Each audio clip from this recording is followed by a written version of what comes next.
Welcome to స్ఫూర్తి news బులెటిన్లో ముందుగా హెడ్లైన్స్.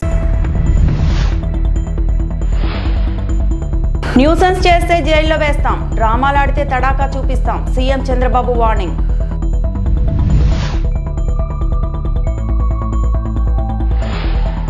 టీటీడీ సేవకులకు ప్రత్యేక శిక్షణ, టీటీడీ చైర్మన్ బిఆర్ నాయుడు.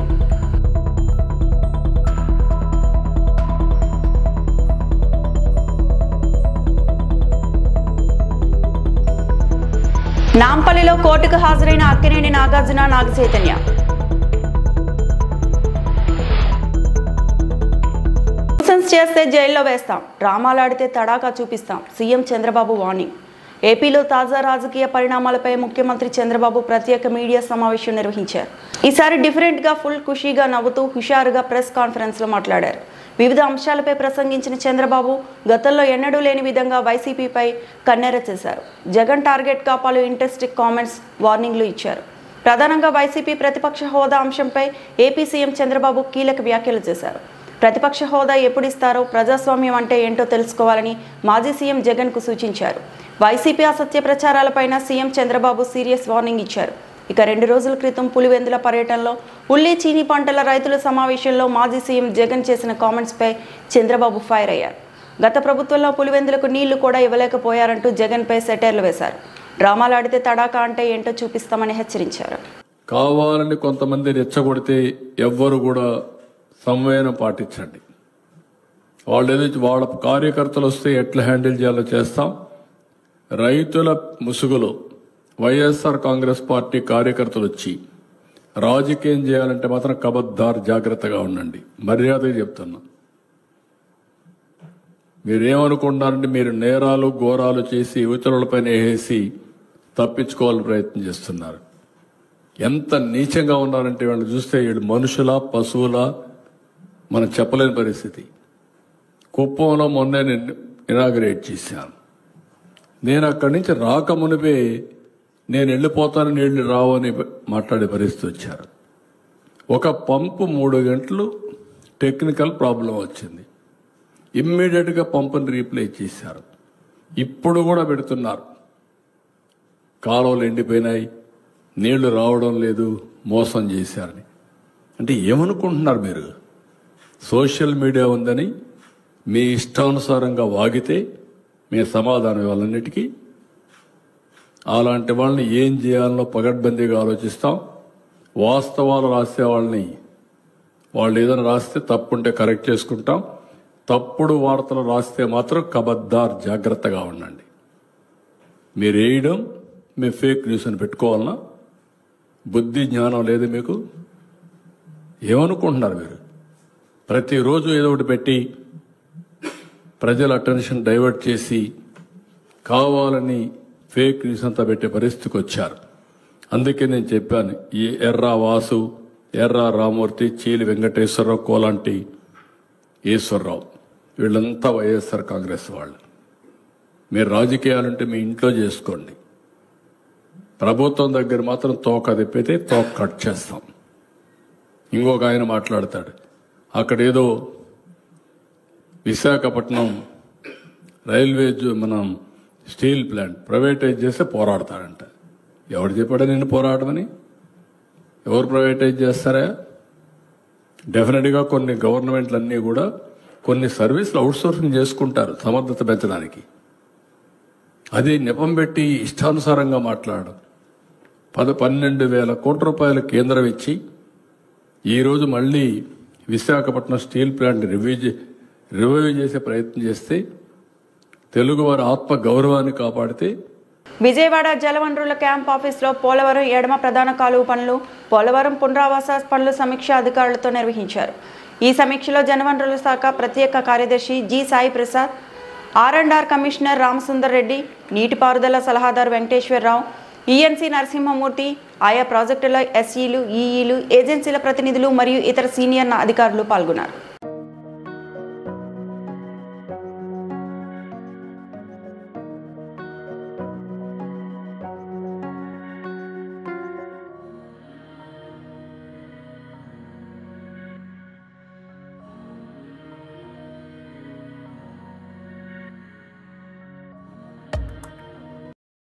రైతుల విషయంలో కూటమి సర్కార్ రాక్షసత్వం ప్రదర్శిస్తోందని, కనీసం యూరియా కూడా ఇవ్వలేని అసమర్థ ప్రభుత్వం ఇదని శాసనమండలి ప్రతిపక్ష నేత బొత్స సత్యనారాయణ మండిపడ్డారు. కాకినాడలో మాజీ ఎమ్మెల్యే ద్వారంపూడి చంద్రశేఖర్ రెడ్డి క్యాంప్ కార్యాలయం ఆయన పార్టీ నేతలతో కలిసి మీడియా సమావేశం నిర్వహించారు. ఈ సందర్భంగా బొత్స సత్యనారాయణ మాట్లాడుతూ, సుదీర్ఘ పాలనా అనుభవం ఉందని పదే పదే చెప్పుకునే చంద్రబాబుకు వ్యవసాయ సీజన్లో రైతులకు ఏ మేరకు ఎరువులు కావాలో ముందుగానే ప్రణాళికను సిద్ధం చేసుకోవాలనే విషయం తెలియదా అని ప్రశ్నించారు. కూటమి ప్రభుత్వం రైతు వ్యతిరేక విధానాలకు నిరసనగా యూరియా కొరత, మంటలకు మద్దతు ధరలపై అన్ని ఆర్డీఓ కార్యాలయాల వద్ద ఆందోళన నిర్వహించి డిమాండ్ పత్రాలను సమర్పించనున్నట్లు తెలిపారు. సప్లైకి డిమాండ్ తగ్గట్టు సప్లై లేకపోవచ్చు, దేశంలో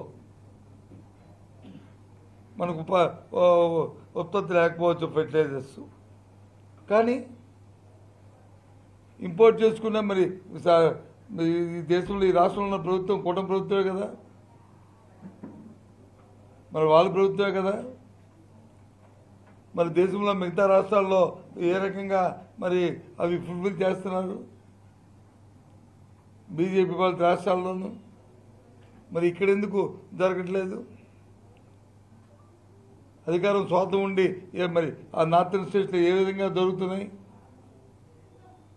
అంటే శ్రద్ధ లేకపోవడం, వాటి పట్ల నిరాశ చూపెట్టడం, అయిపోయిన తర్వాత వచ్చి చేతులు కాలిన తర్వాత ఆకులు పట్టుకొని రీతిలో చందనంగా ఉంది. అందుకే ఇవాళ పరిస్థితి. ఆ నేపథ్యంలోనే ఇవాళ వైఎస్ఆర్సీపీ పార్టీ, మా పార్టీ ఇప్పటికే చాలా సందర్భాల్లో చాలా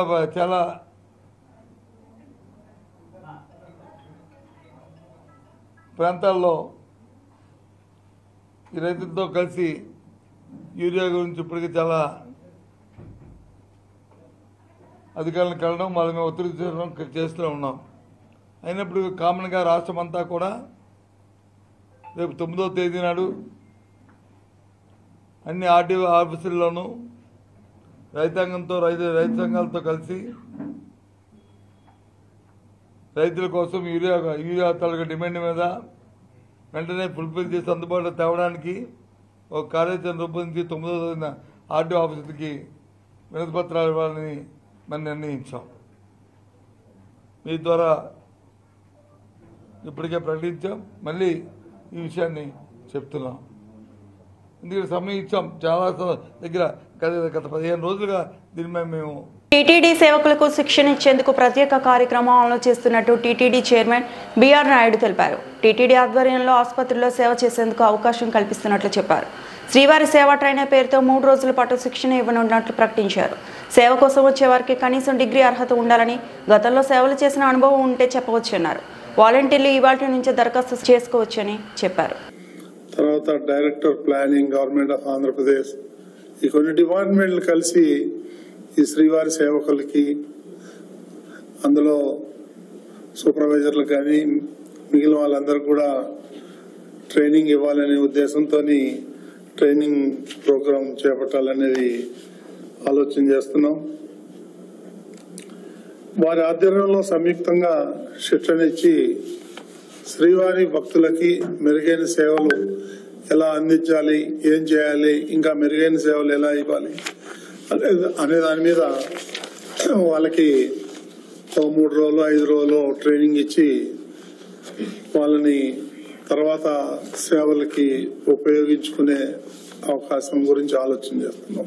ముఖ్యమంత్రి శ్రీ నారా చంద్రబాబు నాయుడు సూచనల మేరకు టీటీడీలోని సిమ్స్, బార్డు, ఆయుర్వేద, చిన్నపిల్లల ఆసుపత్రి, అశ్విని ఆసుపత్రిలో శ్రీవారి సేవ ద్వారా రోగులకు ఉచితంగా సేవలు అందించేదానికి కూడా ప్రణాళికలు చేపట్టడం జరుగుతూ ఉంది. అది కూడా విద్యార్థులు మినిమం డిగ్రీ చేసి ఉండాలి అనే ఒక నిబంధన పెట్టడం జరుగుతూ ఉంది. హైదరాబాద్ లో నాంపల్లి కోర్టుకు సినీ నటుడు అక్కినేని నాగార్జున, అక్కినేని నాగచైతన్య హాజరయ్యారు. మంత్రి కొండా సురేఖ చేసిన వ్యాఖ్యలపై న్యాయమూర్తి ఎదుట నాగార్జున, చైతన్య స్టేట్మెంట్ రికార్డు చేశారు. అనంతరం నాగార్జున మీడియాతో మాట్లాడుతూ తాను వేసిన పరువు నష్టం దావా కేసులో హాజరైనట్లు తెలిపారు. న్యాయస్థానంలో కేసు విచారణ జరుగుతుందన్నారు. న్యాయస్థానం ఎదుట తన స్టేట్మెంట్ రికార్డు వినిపించినట్లు వెల్లడించారు.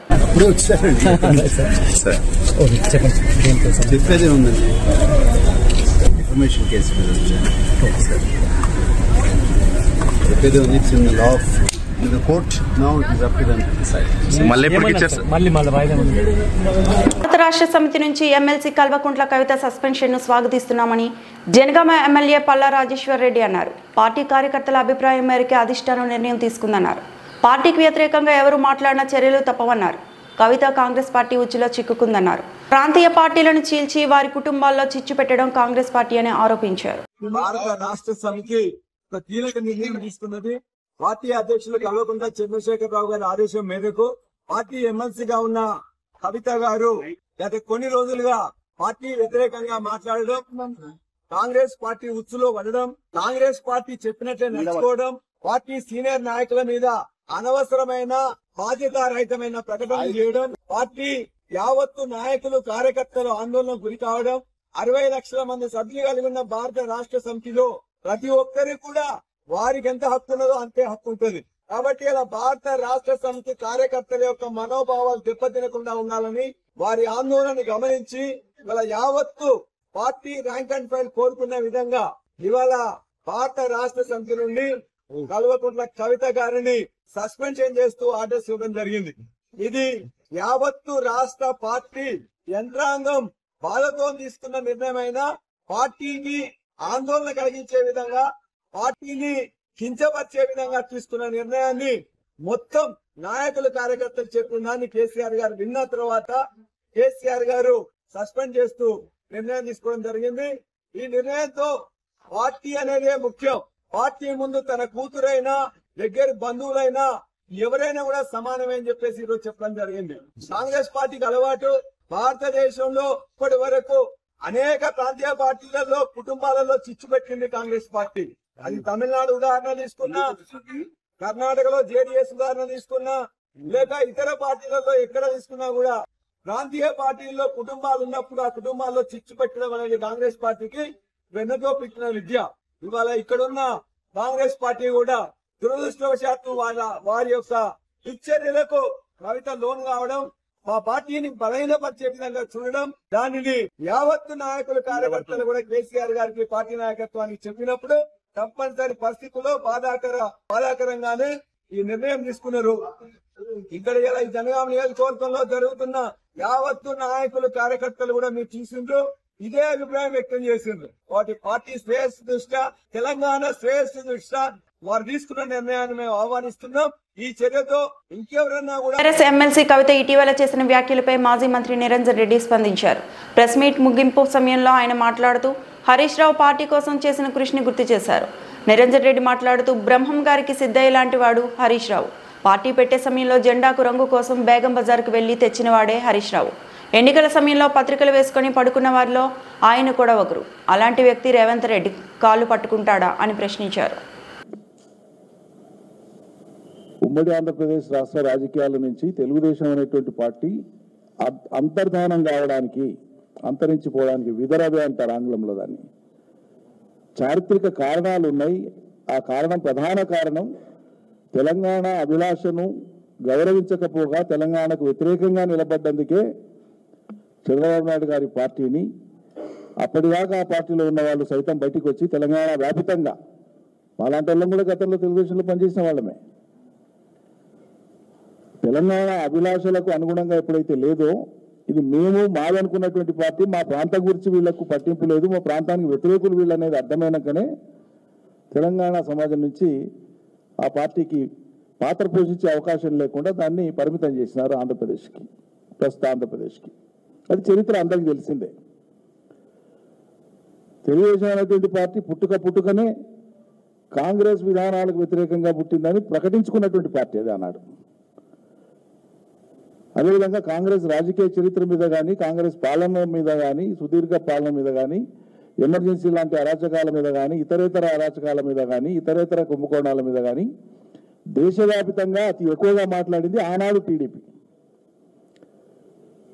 చివరికి రాజీవ్ గాంధీ గారి ప్రభుత్వాన్ని కూల్చడంలో బొఫోర్స్ లాంటి ఆయుధాన్ని విపి సింగ్ గారు పిలిచినప్పుడు ఆనాటి నేషనల్ ఫ్రంట్కు నాయకుడిగా ఉన్నది ఆనాడు ఎన్టీ రామారావు గారు 1989లో. ఈ నేపథ్యంలో ఎందుకు చెప్తున్నానంటే, తెలుగుదేశం అనేటువంటి పార్టీ పుట్టుకనే, దాని ఆరిజిన్లోనే కాంగ్రెస్ వ్యతిరేకత ప్రాతిపదికగా పుట్టినటువంటి పార్టీ అది. అది నేను చెప్పేది కాదు, ఆ పార్టీ పెట్టినాడు ఎన్టీ రామారావు ప్రకటించినటువంటి. జీవితకాలం ఆ పార్టీకి సంబంధించినటువంటి అధినేతలందరూ మాట్లాడినటువంటి. తర్వాతి కాలంలో చంద్రబాబు నాయుడు రాహుల్ గాంధీతో కాంగ్రెస్తో రాజీపడి ఉండవచ్చు, అది వేరు విషయం. కానీ ఆ పార్టీ ప్రస్థానం అంతా కూడా కాంగ్రెస్కు వ్యతిరేకం. గుంటూరు గ్రామీణ మండలం తురకపాలెంలో పర్యటించిన వైద్య బృందం. తురకపాలెంలో మరణాలు సంభవిస్తున్న ప్రాంతంలో అపరిశుభ్ర వాతావరణం ఉన్నట్లు గుర్తించాం. మురికి నీరు, మట్టి, పశు విసర్జిత పదార్థాలు కలయిక వల్ల ఈ పరిస్థితి వచ్చిందని ప్రాథమిక నివారణకు వచ్చాం. గ్రామంలో 2500 మంది జనాభాలో 1200 మందికి వివిధ వైద్య పరీక్షలు నిర్వహించాం. 800 కుటుంబాలకు గాను 400 ఇళ్లలో వైద్య సిబ్బంది పరీక్షలు చేశారు.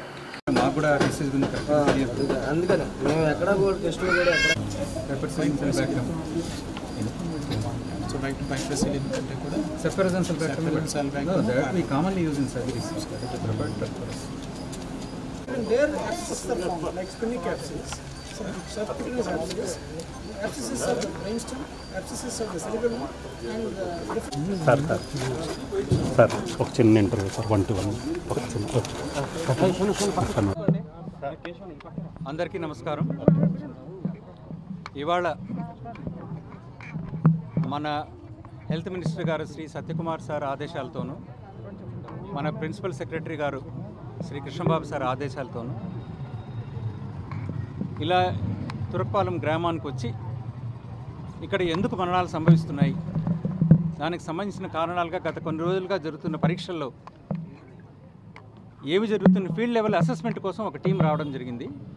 నాతో పాటుగా గుంటూరు మెడికల్ కాలేజ్ ప్రిన్సిపల్ గారు, గుంటూరు జీజీహెచ్ సూపరింటెండెంట్ గారు, డిఎంఎన్హెచ్ఓ గారు, మన సబ్జెక్ట్ ఎక్స్పర్ట్ కళ్యాణ్ గారు, వీళ్ళందరూ ఇక్కడికి రావడము, వీళ్ళతో మాట్లాడి ఏ విధంగా చేస్తున్నారు మనం ఒకసారి చూసినట్టయితే ఇక్కడ కొన్ని రిస్క్ ఫ్యాక్టర్స్ ఉన్నాయని మాకు అర్థమైంది. అంటే డ్యాంప్ సాయిల్, ఏదైతే సరౌండింగ్స్ మన చుట్టూ ఉన్న ఏరియాస్ కొంచెం బురదగా ఉండటము, మట్టి ఎక్కువగా, నీరు ఎక్కువగా ఉండడం, నిల్వ ఉండటము, పశువుల పాకలు కొంచెం ఎక్కువగా ఉన్నాయని చాలామంది చెప్తున్నారు. అదొక రీజన్. ఇవన్నీ ఉండడం వల్ల ఏమవుతుందంటే ఏదైతే మనం ఒక బ్యాక్టీరియా కానీ ఒక ఇన్ఫెక్షన్ కానీ అనుకుంటున్నామో అది ఎక్కువగా ఉండే అవకాశం ఉంది. అది కాకుండా ఇక్కడ ఉన్న 2500 జనాభాలో దాదాపుగా 1200 మందికి ఇప్పటివరకు టెస్టింగ్లు చేయడం జరిగింది. అంటే సుమారుగా 800 ఇళ్లలో 410 ఇళ్ళు ఆల్మోస్ట్ కవర్ చేశారు. వీరందరిలోనూ ఎవరెవరికైతే జ్వర లక్షణాలు ఉన్నాయో వారందరికీ తప్పకుండా రక్త పరీక్షలు, బ్లడ్ కల్చర్ అంటాం, అంటే బ్లడ్ నుంచి ఏదైనా ఆర్గానిజం కానీ మనకి ఏదైనా బ్యాక్టీరియా కానీ బయటకు వస్తుందేమో అని వచ్చేసి ఒక రకమైన పరీక్ష అందరికీ తప్పకుండా చేయడం జరుగుతుంది. అదే క్రమంలో ఇంతవరకు 29 మంది బ్లడ్ శాంపిల్స్ తీసుకుని దాన్ని పరీక్షకు పంపించడం జరిగింది. రేపటికి ఆ పరీక్ష రిజల్ట్స్ వస్తాయి. నాట్ ఓన్లీ బ్లడ్, ఏదైతే వాటర్ నుంచి సాయిల్ నుంచి స్ప్రెడ్ అవుతుంది అనుకుంటున్నాం మనం, ఆ నీటి శాంపిల్స్ 2 రకాల నీటి శాంపిల్స్ తీసుకోవడం జరిగింది. ఒకటి వచ్చి ఇక్కడ ఉన్న రిజర్వాయర్, రెండవది వచ్చి వాటర్ ట్యాంక్. ఆ రెండింటి నుంచి కూడా శాంపిల్స్ తీసుకుని పరీక్షకు పంపడం జరిగింది. రెండింటి రిజల్ట్స్ రేపు వస్తాయి. అంబేద్కర్ కోనసీమ జిల్లా అమలాపురం. వైసీపీ పార్టీపై మండిపడ్డ కార్మిక శాఖ మంత్రి వాసంశెట్టి సుభాష్. కులాల మధ్య కుంపట్లు పెట్టి చలికాచుకునే పార్టీ వైసీపీ. వైసీపీ పార్టీకి కళ్ళు గీత కార్మికుల గురించి మాట్లాడే హక్కు లేదు. తమ 5 ఏళ్ల పాలనలో గీత కార్మికులకు చిప్ప చేతిలో పెట్టారు. డమ్మీ కార్పొరేషన్ పెట్టి ₹1 కూడా నిధులు విడుదల చేయలేదు. బీసీ కార్పొరేషన్ను తీసేశారు. వైసీపీ జిల్లా అధ్యక్షుడు చిల్లా జగ్గిరెడ్డి అత్యుత్సాహం చూపిస్తున్నాడు. బీసీల కుల ధృవీకరణ పత్రాల విషయంలో మంత్రి ఏం చేస్తున్నారంటూ నాపై తప్పుడు ఆరోపణలు చేస్తున్నాడు. సమస్య ఉంటే ఆ సమస్యపై అధ్యయనం చేసి మాట్లాడాలి. బీసీల కుల ధృవీకరణ పత్రాల్లో సాంకేతిక సమస్యలు వచ్చాయి, వాటిని నిలుపుదల చేయమని ఆర్డర్స్ ఇచ్చాము. త్వరలోనే సమస్యను పరిష్కరించి సర్టిఫికెట్లు ఇస్తాం. కులాల మధ్య కుంపడ పెట్టి చలిమంట కాగుదాం అనుకున్న ప్రభుత్వం ఏమనంటే వైసీపీ పార్టీ. కానీ మా పార్టీ వచ్చేటప్పటికి టెక్నికల్ ప్రాబ్లం రైజ్ అయిందని నేను ఆల్రెడీ చెప్పడం జరిగింది. దాని విధంగా 26 మంది కలెక్టర్లకి ఇంటిమేషన్ ఇవ్వడం జరిగింది. సీఎంఓ నుంచి కూడా చెప్పడం జరిగింది. ఆల్రెడీ కలెక్టర్లు కూడా దాని మీద షార్ట్అవుట్ చేయడానికి ఆ ప్రాబ్లం ప్రయత్నిస్తూ ఉన్నారు. అది త్వరలో షార్ట్అవుట్ అవుతుంది. ఆ వ్యవహారం పూర్తిగా తెలియక ఎవడేదో చెవులో ఊస్తే జగన్మోహన్ రెడ్డి గారు కూడా నదో వాగో తెలీదు వాగేస్తూ ఉంటాడు. వీళ్ళు కూడా అంతే, పట్టించుకోవాల్సిన పని లేదన్న భావన. రైట్. వాహనదారులకు రకరకాల ఫైన్లు వేస్తుంటారు పోలీసులు. హెల్మెట్ లేకపోతే ఫైన్, లైసెన్స్ లేకపోతే ఫైన్, ఆర్సీ లేకపోతే వడ్డింపు, పొల్యూషన్ సర్టిఫికేట్ లేకున్నా ఫైన్, రెడ్ సిగ్నల్ దాటితే ఫైన్, ఇక ఓవర్లోడ్, ట్రిపుల్ రైడింగ్, ఇలా రకరకాలుగా ఫైన్లు వేస్తారు. డ్రంక్ అండ్ డ్రైవ్తో పాటు జైలు శిక్ష తప్పడం లేదు. ఇవి అన్ని ప్రయాణికుల భద్రతను దృష్టిలో ఉంచుకొని తెచ్చిన రూల్సే అయినా బ్రేక్ చేసిన వారికి ఫైన్లు తప్పడం లేదు. అది సరే కానీ ఇప్పుడు నాకు ఫైన్ కట్టండి అంటూ ఓ వాహనదారుడు రోడ్డుపై బైఠాయించాడు. కరీంనగర్లో గుంతలో ఉన్న రోడ్డుపై కూర్చొని వాహనదారుడు నిరసన తెలిపాడు. నిబంధనలు పాటించకపోతే మాకు వేసే జరిమానాలు సరే, మరి రోడ్డు బాగులేనందుకు మీరు నాకు ఎంత చెల్లిస్తారు జరిమానా అంటూ రేకుర్తి చౌరస్తా వద్ద రోడ్డుపై నిరసనకు దిగాడు కోటిశ్యామ్ అనే ద్విచక్ర వాహనదారుడు. గుంతలో ఉన్న రోడ్డులో కూర్చొని నిరసన తెలిపాడు. ఇక వినూత్న రీతిలో నిరసన తెలిపిన కోటా శ్యామ్ కుమార్ ఫోటోలు, వీడియోలను సోషల్ మీడియాలో షేర్ చేస్తూ ప్రభుత్వాన్ని నిలదీస్తున్నారు నెటిజన్లు. కాగా వరుసగా కురుస్తున్న భారీ వర్షాలు, వరదలతో చాలా ప్రాంతాల్లో రోడ్లు దెబ్బతిన్నాయి. రోడ్లపై వాహనదారులు నరకం చూడవలసిన పరిస్థితి.